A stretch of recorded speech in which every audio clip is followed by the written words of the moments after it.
us to cross-platform our our devs. Oh, good. You got the corporate bingo going right there.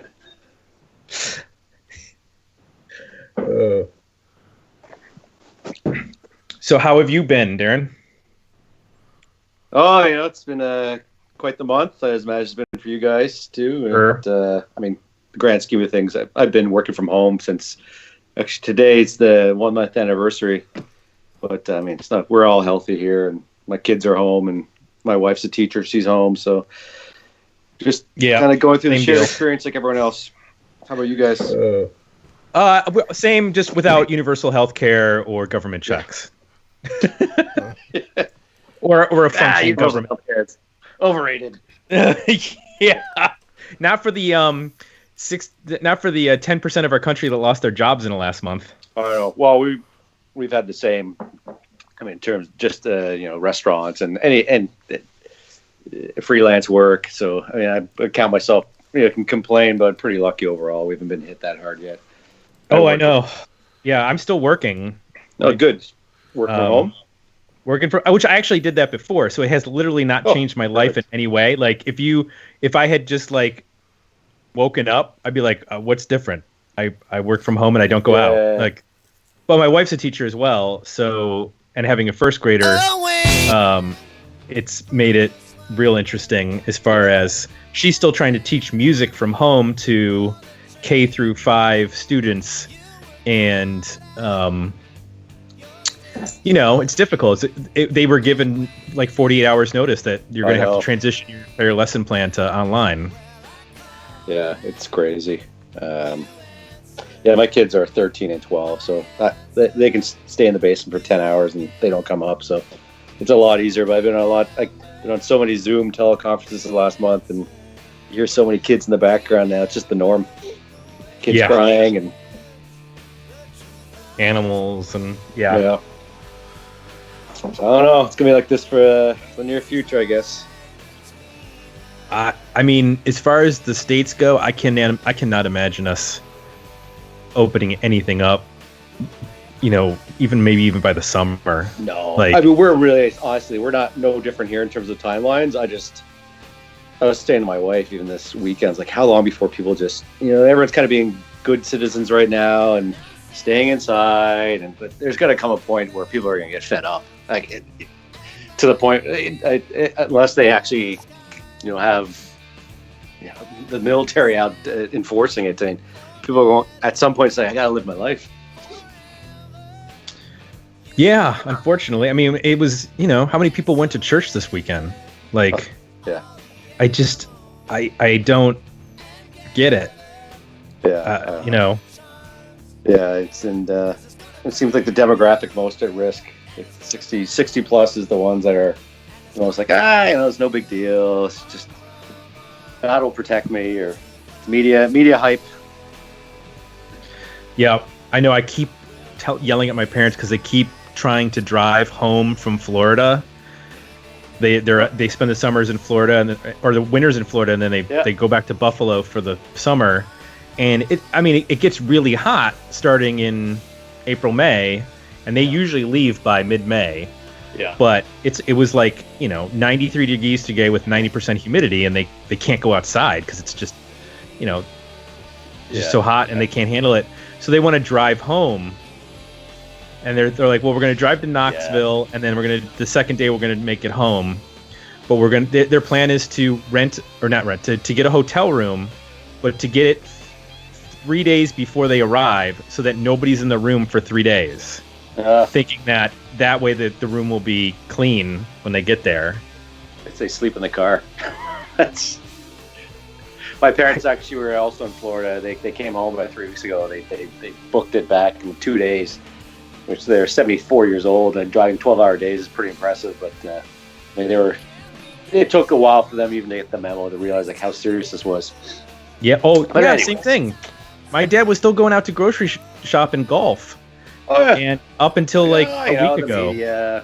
It's not that big a deal. Like when our prime minister is saying, "Guys, any Canadians, it's time to come home," and you got to take that. Like I was telling them, like you don't know, like a week from now the border could be entirely shut, like Canadian or not.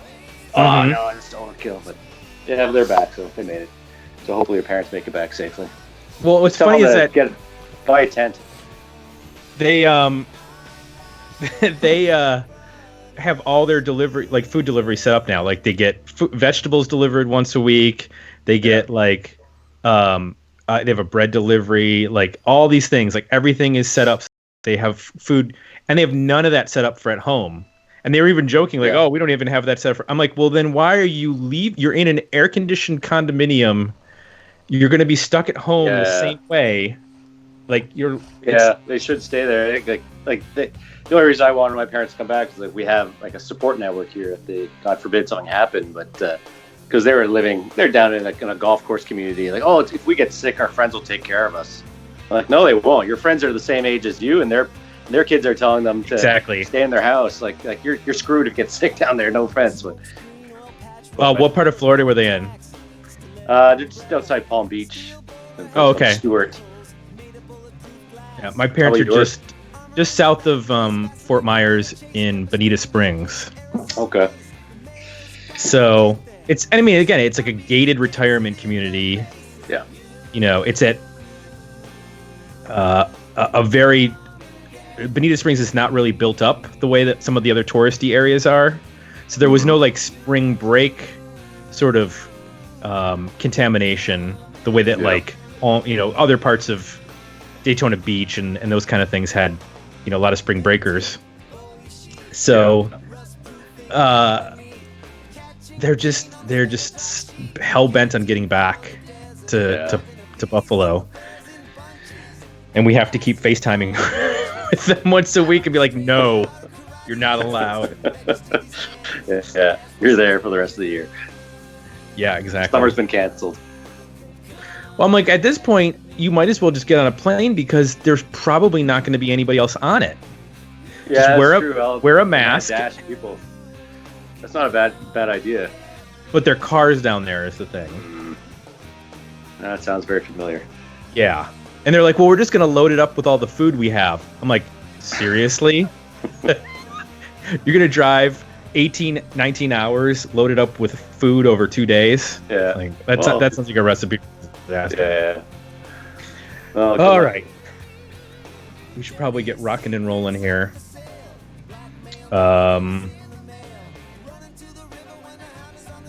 Make sure I've got all my stuff up. Check. I'm okay. I feel like Jay, can you talk? Yeah, here I am. Okay, Darren, can you talk? Yeah, how's this sound? That's good. I'm looking at my levels, and when I talk, the levels are super low. Let me try adjusting this. You sound okay. You have a gain knob in the front, right? Oh, I do it? Oh. Check. Check 1, 2, 3. Where does yours... I keep mine at about 12 o'clock. Okay. But... Do you put the mic right in front of you, or is it off your... Should be as close to you as you can get. Okay. This is my first week with a new mic, Darren. So... Yeah, I was like, you guys have done this before. These are rookie questions. So here's the thing. Have you ever seen Memento? I have amnesia, and every week I forget how to set up. No, I got it. Yeah, I got a new mug this week, and it's I had some technical issues previously, so. All right. Well, no worries. I got nowhere else to be, so take your time. Strangely enough, neither do we. All right, hitting record. And 3, 2, 1. Jay, we're back again with another episode thanks to our Dig Me Out Union on Patreon. You can help us, strange emphasis, make the next episode happen. Emphasis. I did start drinking wine already. Make the next episode happen by joining us at digmeoutunion.com or DMOunion.com. We've just had, Jay, this weekend. It's been great. We've had 3 new forks. 3 new forks. Join us, folks. 3 new folks. I'm going to put the wine down. Join us at the $2 level. $2 level. Sean Brown, Blake, and P. Gutierrez. Welcome all of our new patrons. We're happy to have you. Look forward to you commenting on our episodes and our polls and our various posts that go up, including soon we'll have a new 80s episode that'll be going up. And if you don't know, you should check us out because we do 80s episodes as well every other month.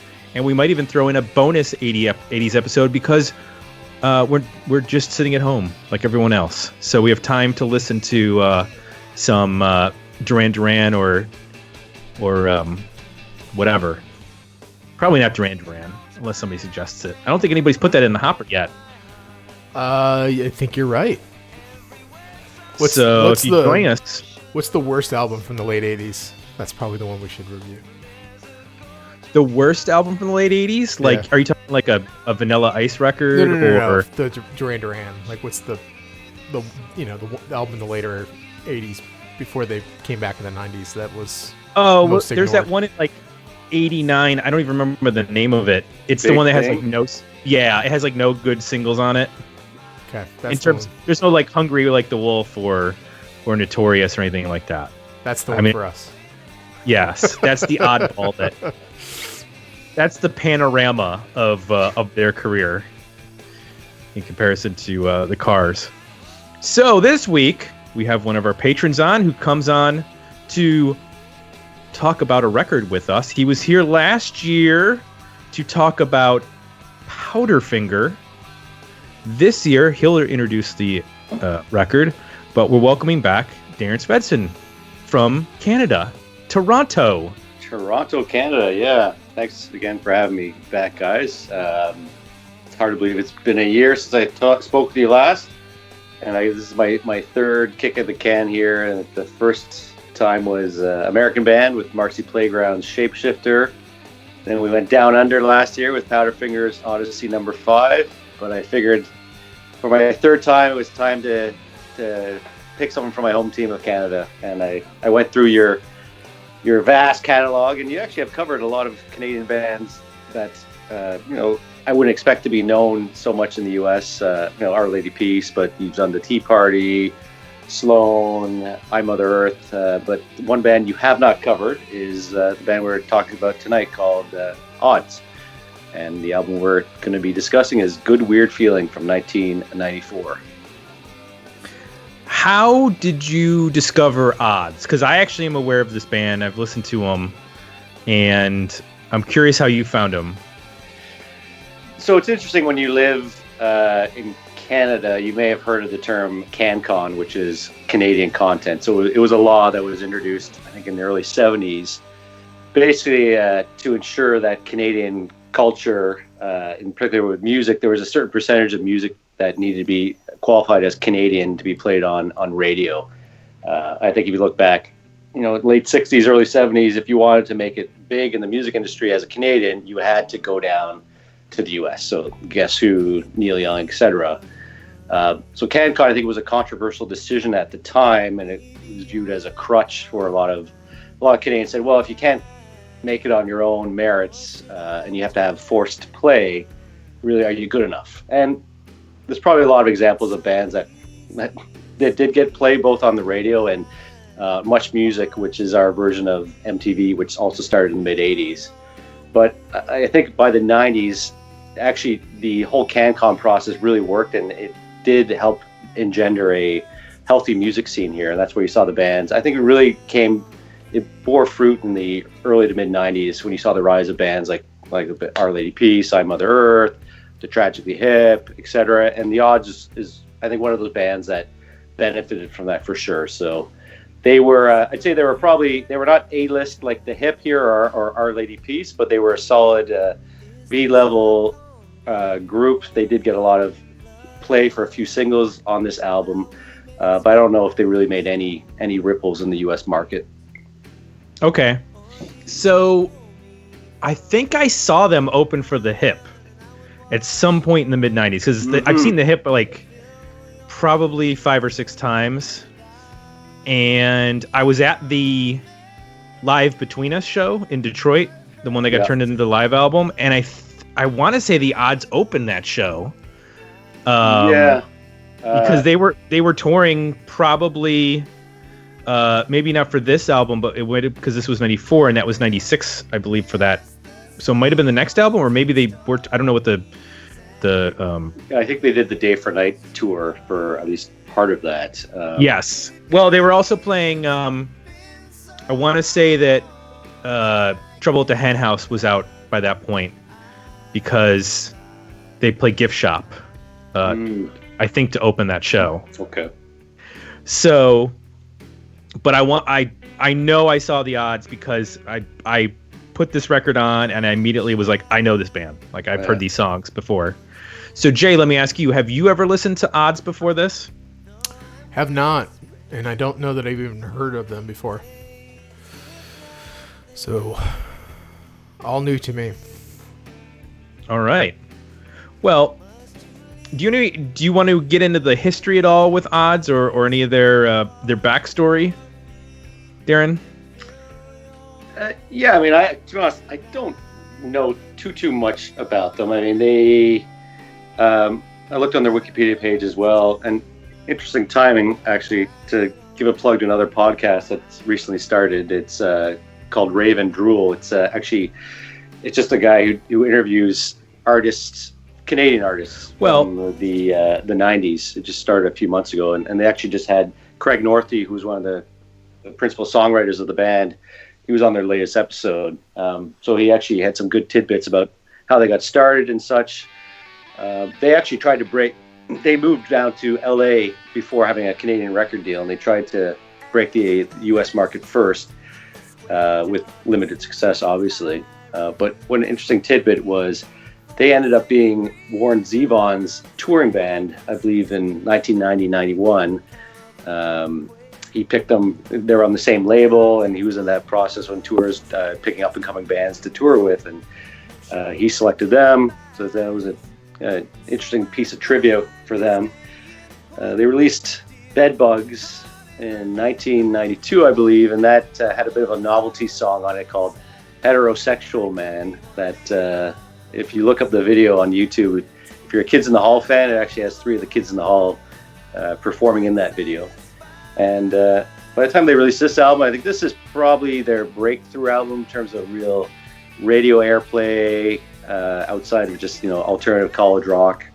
And after this album, they released another one called Nest in late 96, which did quite well as well. And then they took a hiatus in 99, and they came back, I believe, 10 years ago, and they're still a going concern right now as a touring band. Yes, and at one point, so the other members of the band besides Craig Northey are Stephen Drake on guitar, Doug Elliott on bass, and Paul Brennan on drums. That was the original lineup. And then Brennan left in 95 to play with Big Sugar and was replaced by Pat Stewart, who had been the drummer for Bryan Adams. Yes. Keeping it in Adams. Canadian family. Royalty. Yes. Canadian royalty. Yeah, I think one of the interesting things for me about this band is the shared songwriting of Craig Northey and Stephen Drake. So we can talk about it a bit more later on, but they seem to roughly, at least in their peak, split the songwriting 50-50, and it's interesting. I find their sounds complement each other well, but for me, I clearly have a strong preference for, at least on this album, for one of the songwriters. Interesting. I didn't pick up on... maybe you did, Jay, but I did not pick up on 2 separate styles. Yeah. Well, I find their voices too are actually very similar, so it's even for me, it's hard sometimes to, unless you really concentrate, to figure out which one is singing. Gotcha. I do remember. I believe that "Eat My Brain" might have been the single that we played at WFAL in the 90s when this came out, because this would have been right around the time when I was, assistant music director or something. So I want to say that, I know Truth Untold was, and I don't know if I don't know if it was an official single. That might have just been one that we picked.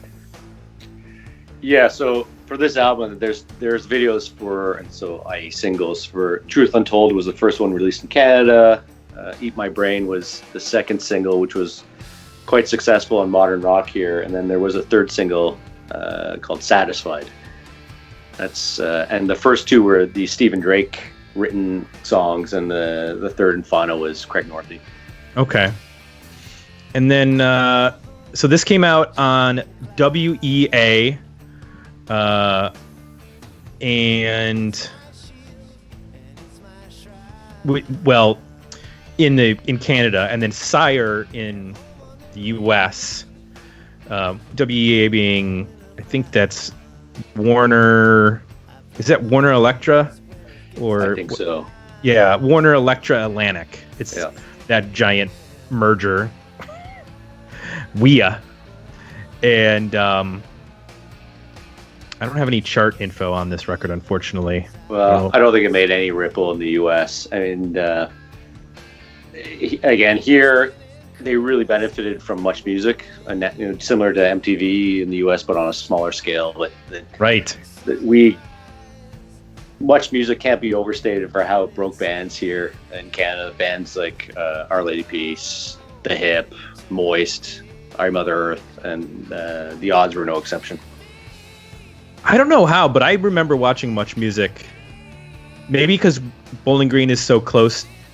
It's only an hour from Detroit, which obviously is right near to Windsor. So there must have been some sort of channel that picked it up.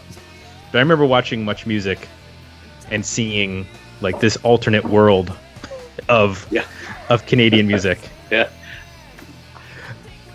So let's get into some comments over at the Patreon page. Jeremy Amen said, "I've heard Bedbugs and Nest, but somehow never heard this album. Gotta mention how hilariously divided up their catalog is on Apple Music, partially due to them losing their rights to the band name at some point. Much of this album sounds like it could be the soundtrack to So I Married an Axe Murderer if that movie didn't already have a soundtrack. That's a compliment at best and an observation opinion at worst. I'm not finished just listening yet, but I'm thinking this will be a worthy album for me." And then he said, "Leave It There is perennially, I can't say that word, topical song, isn't it? Yep, a worthy album." And then Richard Waterman said, new patron, listened on my iPod for a couple of days and I really like this album. The next album, Nest, is good too. The other albums I can do without though. Overall, it reminds me of about 10 other bands like Crowded House, Counting Crows, Summer Camp, Fountains of Wayne. There are some elements of power pop and straight pop with some decent harmonies and cool riffs and acoustic touches. Favorite track, Leave It There. Good tracks, Truth Untold, Smokescreen, Break the Bed." And Jeremy followed up with, "I felt like I was also hearing a little Elvis Costello in there." So those are commenters over at Patreon for this. And we'll get into the actual voting that was done on this record, as we like to put up a poll for whenever a album is going to be reviewed. So Jay, why don't you tell us one thing you liked about Good Weird Feeling by Odds? You touched on a couple different things there. I'm going to focus on probably the one that will get talked about the least, which is it's got some good grooves on it. Like, I think when you hear this band on the surface, you get the harmonies, you get the pop songwriting. It gets close to power pop at times. Really good vocals, some really cool guitars. But I find myself gravitated to songs like Truth Untold, Break the Bed, and Eat My Brain, which have these really cool, even anybody else but me, have these really cool, like, swaggery grooves to them. Very competent, solid drumming with a lot of feel. Bass heavy, really great bass tone.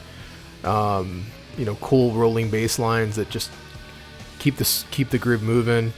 And then over top of that, then they're able to bring all that other like flavor, the really cool guitar leads, pretty good riffs, some good guitar tones, and then vocally, you've got, very good lead vocals, but also the ability to do these harmonies. So to me, it really comes together on those songs that have that really distinctive kind of groove. At times it's almost Pixies-ish. Other times, like Anybody Else But Me, it almost has like a vintage Rolling Stones kind of groove to it, which is kind of hard to pull off. But a lot of the record is mid-tempo-ish, so it also helps when the band can get in a really tight pocket. It brings everything together, and instead of it feeling kind of sleepy, it feels more, just rhythmic and together, tighter. So that's something I liked quite a bit, and found myself, the songs that I was coming back into and wanting to play over were the ones that were most groove heavy. So I'm going to leave with that. Interesting. Jay going with the grooves. Not a common occurrence. I like it. What do you got?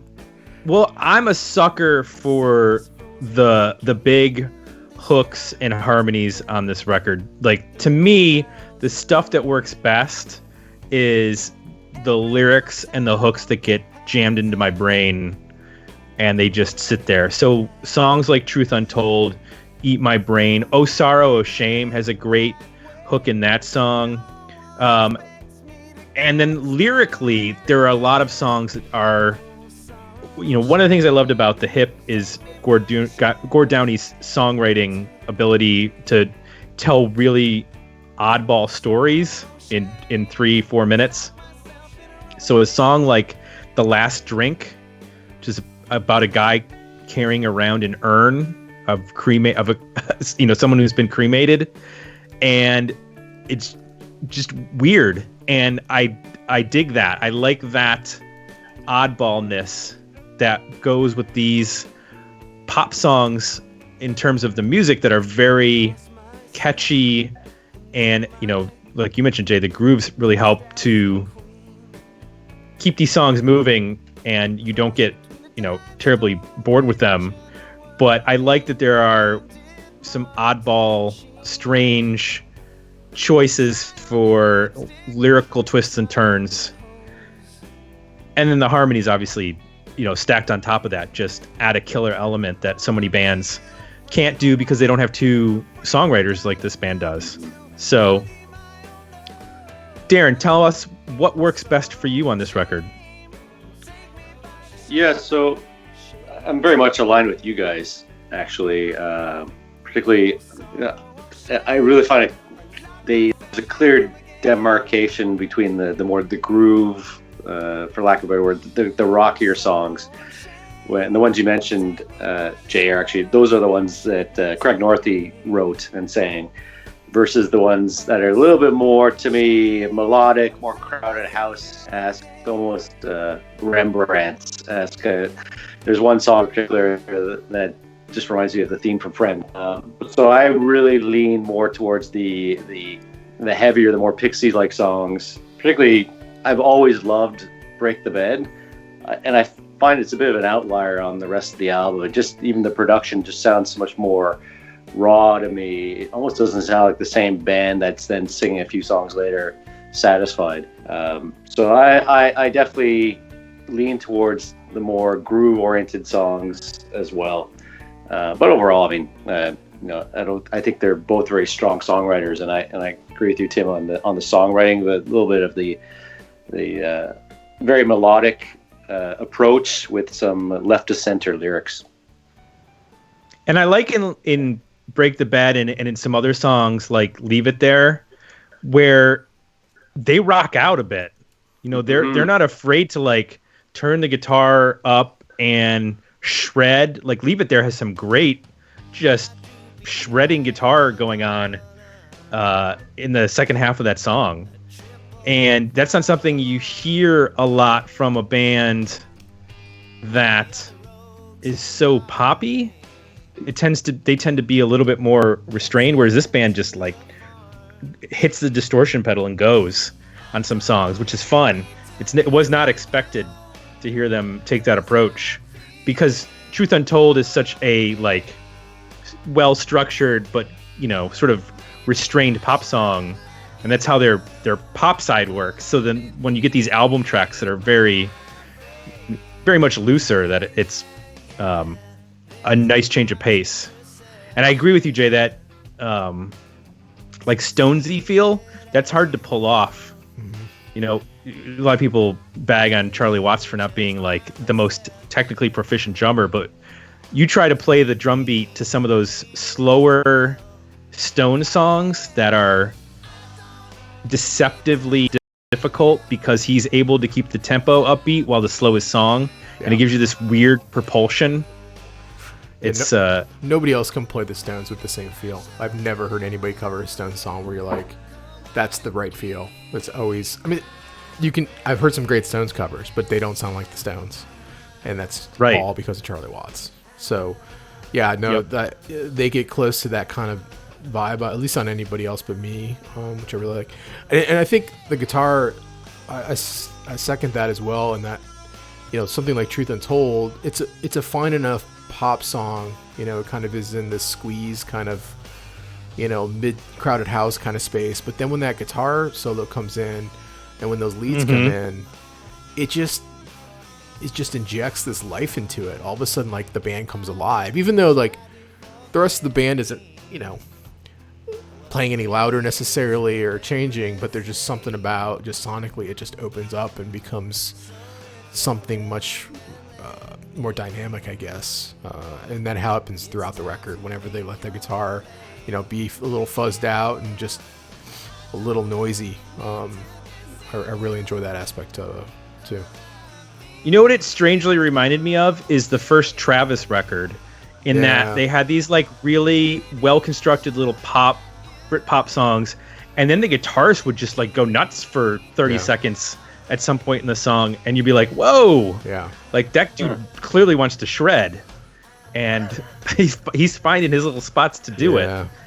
But it reminded me a lot of that in the way that they were able to construct really tight pop songs with great melodies over top, and then hit you with something that you're not expecting, like energy wise. Well, that Travis album's a great example of that too. I think what it's doing, at least for me, in both those cases, this record and the Travis record, is that becomes like the human element.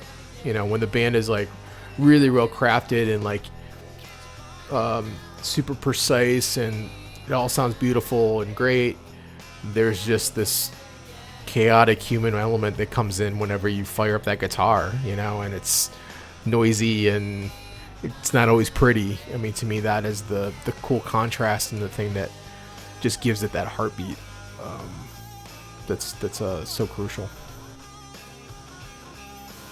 Yeah, it's interesting. I listening to their follow-up album, Nest. They unfortunately seem to lean more onto the pop side of things and really didn't plug in the amps quite as much on that album. So I don't know if that was any tension between the dualities of the songwriting between I think again, Craig Northey was much more that raw sound, and Stephen Drake was much of that raw sound, and Craig Northey was more the melodic, more crowded house-esque pop sensibility. But I definitely prefer this sound.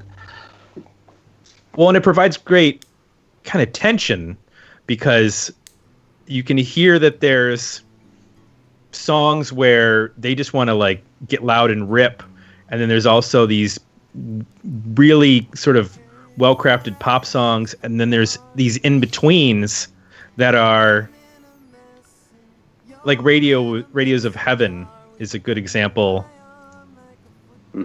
It's got that like energy where it could have been like a really poppy song, but it's like maybe a little more XTC or something is influenced on that song or something. I don't know. There's like some weird pop elements on some of these songs that they just like they knew where their singles were, and then there's some of the songs that could have been singles, but they're like, let's do something a little bit weirder on this song, and just not quite as poppy as the real poppy songs. Radios of Heaven is the closest they get to sounding like Sloan to me. That's probably the closest comparison I can make to that song. Yeah. Yeah. I'm a huge Sloan fan, so this was right in my wheelhouse. Yeah. So Jay, what didn't work for you on this record?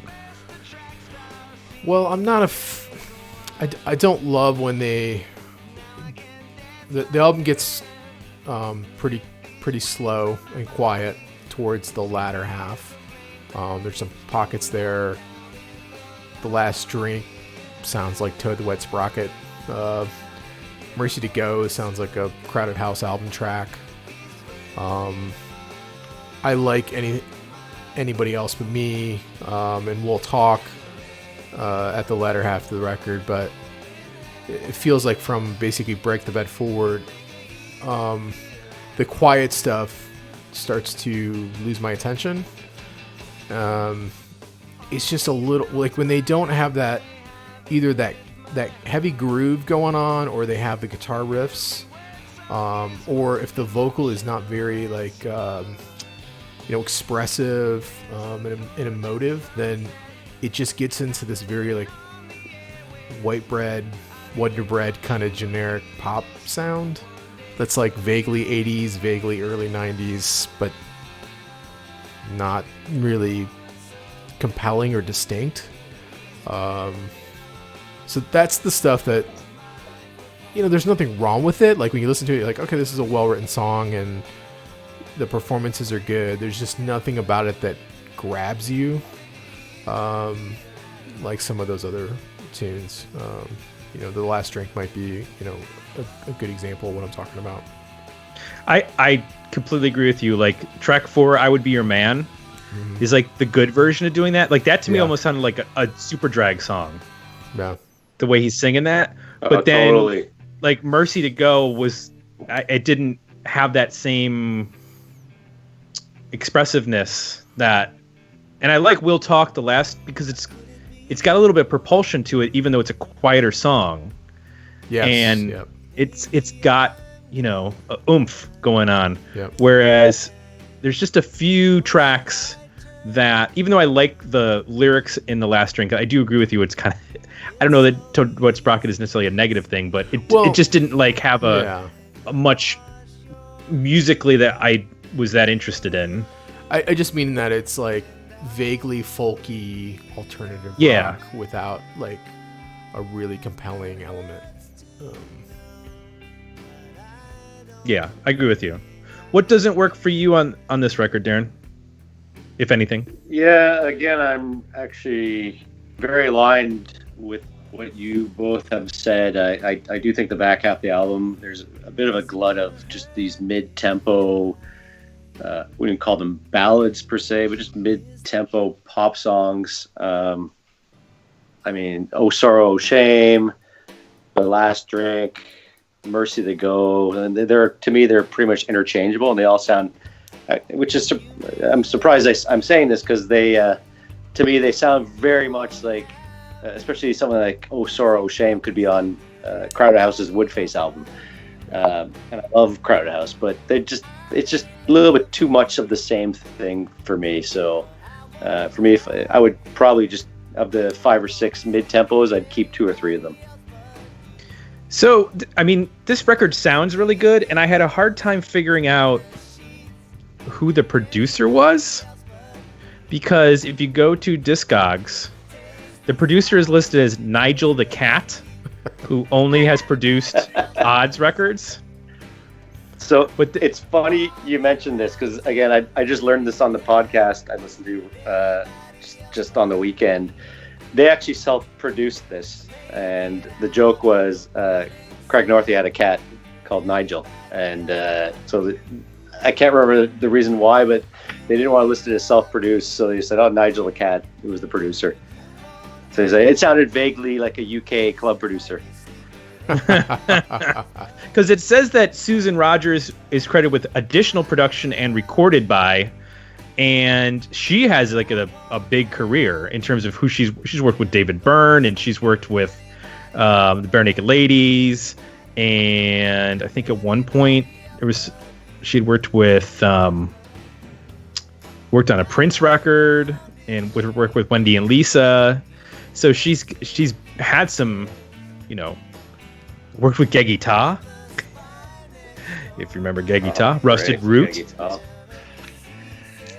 And so I thought maybe she was the one behind the board, but I guess it was Kat. Their Kat was doing it. So, but I feel this sounds, listening to it, it did not sound dated to me. Like this doesn't have I don't know, you can, disagree with me, Jay, if you like, but this sounds like pretty contemporary. There's no absolutely pinpoint points of this sounds like the 90s in terms of guitar tones or reverb or anything like that. I think production wise it's a really nice sounding record, and not dated at all. I think some of the material, when it gets in that generic realm, I think of like what I kind of already talked about, right? That generic pop, alt pop stuff from the 90s. But other than that, there's nothing about the production that's necessarily 90s sounding. So why wasn't this huge in the United States?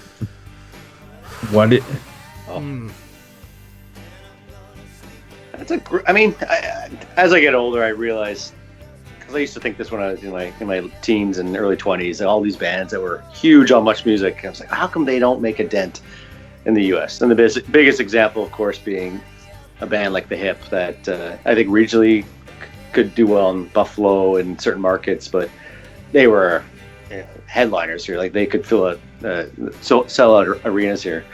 I just think it's a matter of when you're Canadian,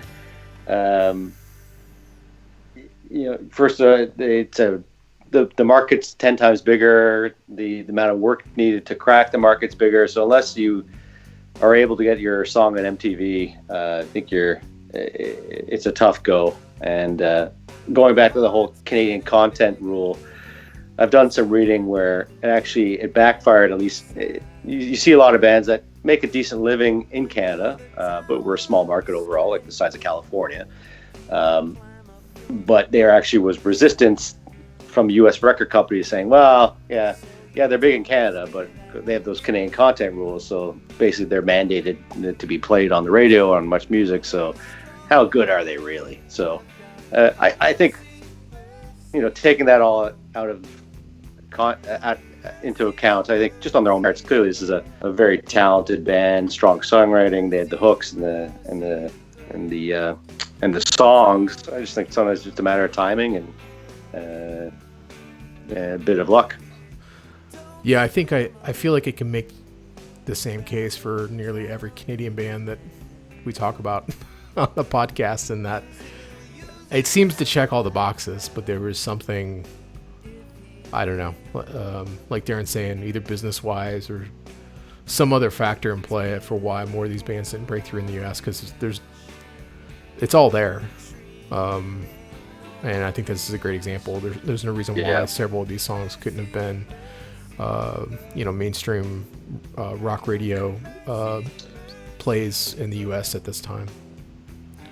Yeah, I think the only difference really between a band like this and say the Bare Naked Ladies is Bare Naked Ladies had, they were similar to the Odds in the early to mid 90s in Canada in terms of level of success, and then they had 1 week, which was you could call that a novelty song, but it was huge. And after that they were set for life essentially.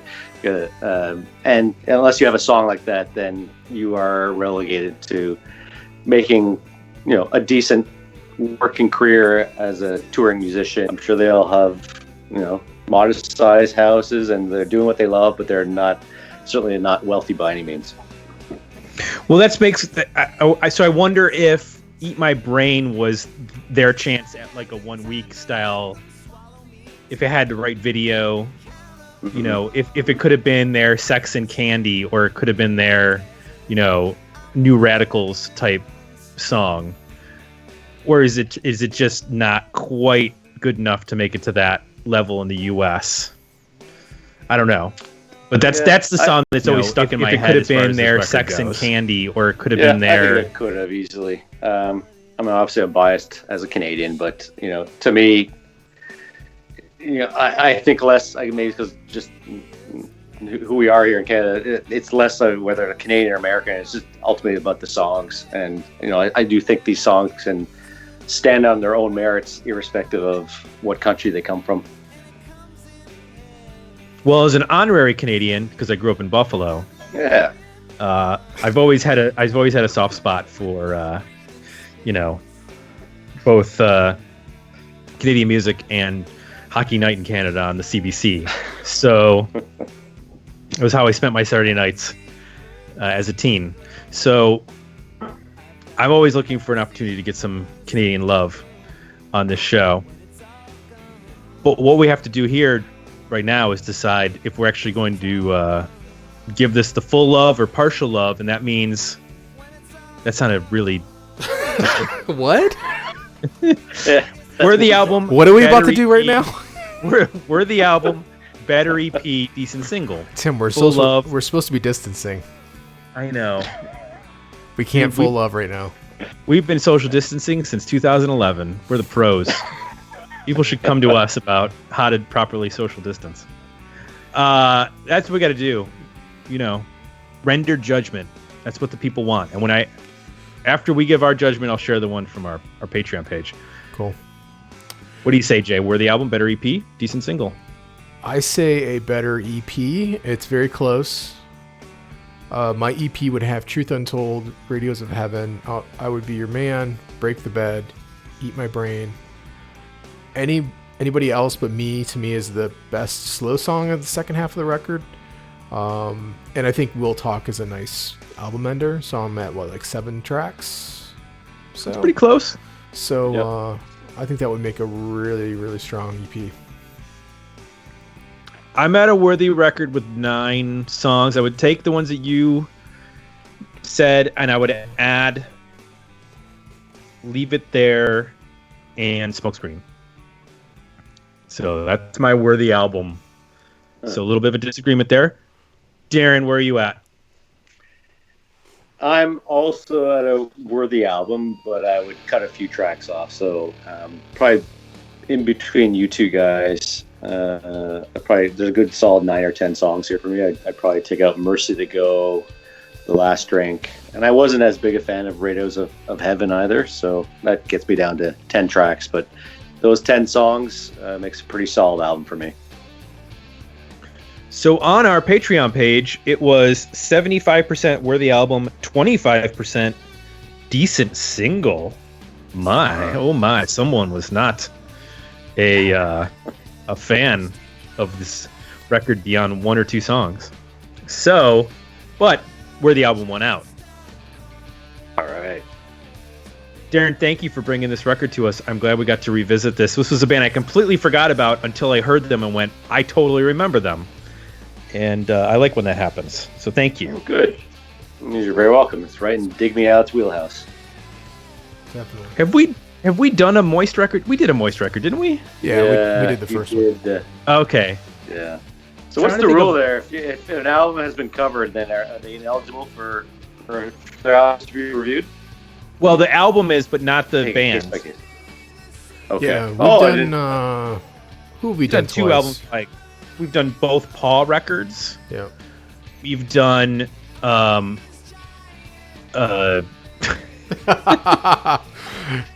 There's been 1 or 2 others. yeah. there's been a few. All right. Yeah. I know there have been. You I did just- GNR, Use Your Illusion 1 and 2. which is 2 records technically. Yeah. Those are 2 records that are released on the same day. I'm trying to remember who else have we done 2 records. It's probably, what's funny is it's been bands that you wouldn't expect us to do 2 records, but we ended up doing 2 records. I don't remember who the other ones were, but I know there were more. Yeah. The 2-Timer Club. Okay. So All if right. you want, Good to know. suggest, was there another Moist record in the 90s? Oh yeah. Yeah, there was. Moist had a good album out in the late 90s. What was it called? Mercedes 5 and Dime. Yeah. I And like. then did Creature come out in 2000s? No, Creature's the second record. Creature was 96 here. I Mother Earth had a great album after Dig, which actually was their big breakthrough album. here in Canada called Scenery and Fish, and then 6 months later, Edwin quit the band, which was it was our version of David Lee Roth quitting Van Halen on a much smaller scale. Sure, much smaller. I Mother Earth is Canada's Van Halen. Well, at least from the lead singer point of view. Wow, I had no idea. I would think it would be if Geddy Lee left Rush. That would be their version of Van Halen. Yeah, it's true. Yeah, bad analogy. Whoever sings for Triumph. I don't know who sings for Triumph, but Rick Emmett. Okay, see. We learned this in school here in Canada. Part of the Can Rock class that you have to take. Part of the CanCon rules you have to take. You go to Can Camp in the summers. Yeah. That's amazing. Want to remind everyone, Patreon is where you go, where you can join us to support the podcast. Like the folks we mentioned at the top of the show who have recently joined us. We have all sorts of different tiers based on what your interests are in receiving, whether it's a sticker. We also do these t-shirts that Jay designed, which are pretty cool. We also do polls for not only albums that are suggested via our website, but we also do polls for roundtables and for 80s episodes at our steering level committee. And then, of course, you can sign up for our new box newsletter where we send out weekly 1-minute reviews of new records released relevant to the 80s and 90s. And then we also post the upcoming release calendar along with whatever's been going on in Dig Me Out land for the past week. Good way to stay up to date on all of the constantly shifting release dates thanks to the current coronavirus issues and inability to press vinyl, which I just saw another band today said, sorry, we're going to miss our release date. So that sucked. That was Shiner, by the way, who I've been really looking forward to because that second single was awesome that they released, and then they announced they're not going to have the vinyl for next month. So are they going to put the digital out on time, or yeah, they're still going to release the digital, but gotcha. They don't know when the vinyl is going to come out because nobody's pressing vinyl right now or selling vinyl. Mm-hmm. Yeah, crazy. Gotcha. And then of course, Apple Podcasts. If you like the show, please leave us some positive feedback there. Darren, once again, thank you for coming on. We look forward to visiting again with you next year. Hopefully, we have left our house by then. Yeah, thanks again, guys. It's always a pleasure to speak with both of you, and hopefully next year, I'll be sitting out in my backyard at least. Things will clear up in a couple weeks or a couple months at best. Yes, hopefully it will not be based on a military release that you're allowed 1 hour in the yard, as the U.S. has crumbled from economic collapse. Darren, we don't know how things are going to go down here. If they get a little squirrely, could you take us in? Sure, I got room in the basement. I'm in Texas. Cool. I things could go either direction at any time. So, Jay, you're better off going into Mexico because I think they're doing better than us at this point. So you might want to get that Babbel app and start working on your Mexican. You mean Spanish? You're Spanish, yes. How do you say "dig me out" in Spanish? Ooh. I don't know, but now I'm going to Google it. That's a good question. English to Spanish. Let's see. English to Spanish. And the text is "dig me out." It's one word, and there's no way I can say it. Desenterrarme. There's an option. Desenterrarme. Oh. That's how you say it. I used the audio option for pronunciation. So I wonder if podcast is also translatable. No, it doesn't translate. Desenterrarme podcast. You're stuck in Texas then. Shit. All right. Bye, Jay. Good knowing you. It's a big state. It is. Plenty of ground to cover on that in that state. All right, so for Jay, I'm Tim. We're out, and we'll be back next week with another episode of Dig Me Out. Got a lot of folks on Facebook. We've got another Canadian here, Joshua Duelli. Oh yeah, I know him. No, I don't. He said he's in used to live in Manitoba, now he's in Ontario. Anyway, he was correcting us on he helped us out with Creature, and Creature came out second or third? second. That was second, yeah, 96. Okay. And also likes I'm Other Scenery and Fish. We did Dig, right? Yeah, which I'm not a big fan of. The Scenery and Fish album is much. They really grew into their sound. Is the Tea Party still big there? They just put out a record, didn't they? I think so. I mean, I think they're still touring. I mean, I don't think people are rushing out to buy their new albums. They none of those bands really from the '90s. I just shouldn't be surprised. Just like most any band from the '90s. They're rock bands. Yeah, exactly. There's no rock band selling albums right now. No, and the ones that were even the hip before Gord's untimely demise. I mean, they were still probably the biggest band that could go still sell at 20,000, 25,000 seat arenas. But other than that, no. Maybe Our Lady Peace. That's about it.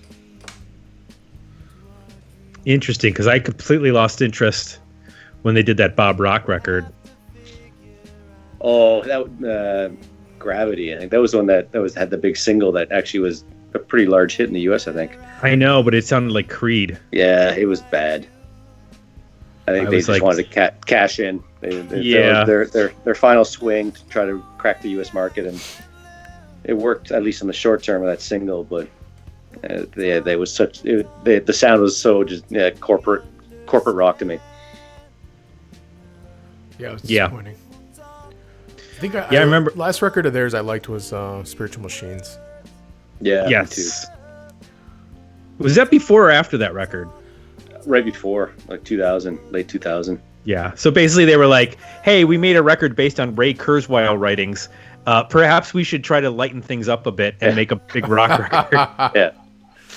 Well, I know they fired their guitarist right after Spiritual Machines, and I mean, that was just a symbolic move that get rid of the other guitarist, get someone in, and I think the lead singer was really Rain Maida was kind of the de facto leader of the band then, and said, "This is what we're going to do, like swing for the fences for the U.S." Yeah. All right. I'm going to go because I want to go watch Westworld. All right. All right. Thanks, Darren. Thanks, guys. Thanks, Darren. Take care of Talk to you yourself. next year. All right, man.